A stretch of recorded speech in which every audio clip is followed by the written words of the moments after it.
Good afternoon बच्चों। 9th class lesson 2 काबुली वाला। अगला पैराग्राफ देखेंगे। Then the Kabuliwala not to be behind hand would take his turn. फिर काबुली वाला भी पीछे नहीं रहा अपनी बारी आने पर। Well little one and when are you going to the father in law's house. वह छोटी लड़की से बोला कि तुम अपनी ससुराल कब जाओगी।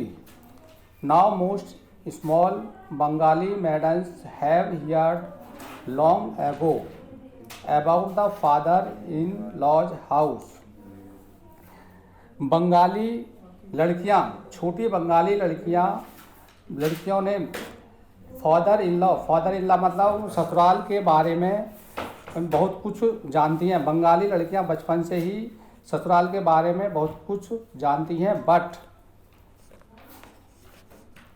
We being a little newfangled, लेकिन आधुनिक जमाने में had kept these things from our child, हम अपने बच्चों को इन चीज़ों से दूर ही रखते हैं। And Mini at this questions must have been a trifle bewildered, और इस प्रश्न पर मिनी थोड़ी सी परेशान सी हो गई। But she would not show it, लेकिन उसने अपनी परेशानी प्रदर्शित नहीं की। And with ready tact replied, और फिर उसने बड़ी ही चतुराई से उत्तर दिया, आर यू गोइंग देयर, तुम ससुराल कब जाओगे। Amongst man of the Kabuliwala classes however, काबुली वाले श्रेणी के लोग, it is well known that the words father in law's house have a double meaning. काबुली वाला जैसी श्रेणी के लोग ससुराल शब्द के दो मतलब निकालते हैं। It is a euphemism for jail, सरल भाषा में इसको जेल कह सकते हैं। The place where we are well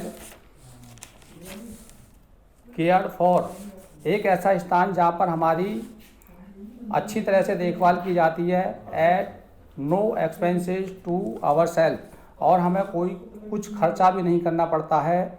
in this sense would the sturdy peddler take my daughter's question, मेरी बेटी के प्रश्न को काबुली वाले ने इस अर्थ में ही लिया।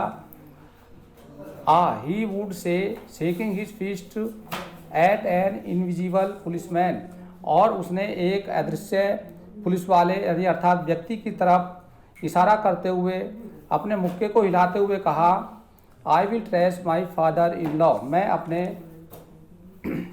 ससुर को मारूंगा। हियरिंग दिस, यह सुनकर, and picturing the poor discomforted relative, और उस गरीब व्यक्ति की दुर्व्यवस्था के बारे में सोचकर, Mini would go off into peals of laughter, Minni जोर से हंसने लगी। In which her formidable friend would join, जिसके साथ उसका यह मित्र मिलने वाला था।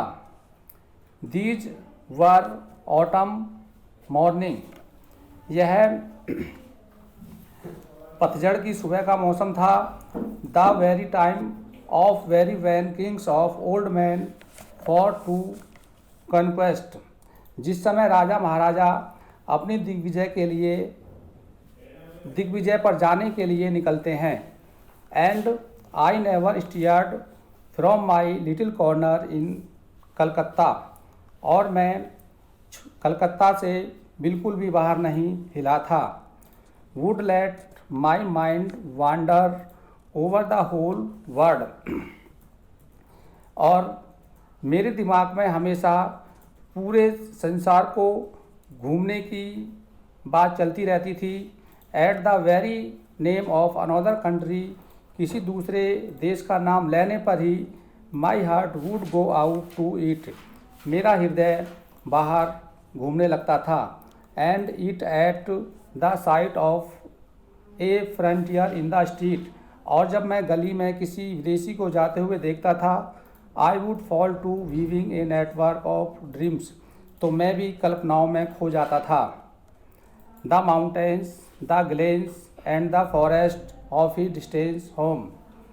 पहाड़, संकरी घाटी, जंगल और इसी प्रकार दूर घर के बारे में मैं कल्पना करने लगता था। With his cottage in its setting and the free and independent life far away wild. और मैं एक स्वतंत्र जीवन जीने की कल्पना मेरे मन में उठने लगती थी। बस आज इतना ही। अगला पैराग्राफ कल पढ़ाएंगे। सभी बच्चे इस वीडियो को लाइक और शेयर करें। धन्यवाद।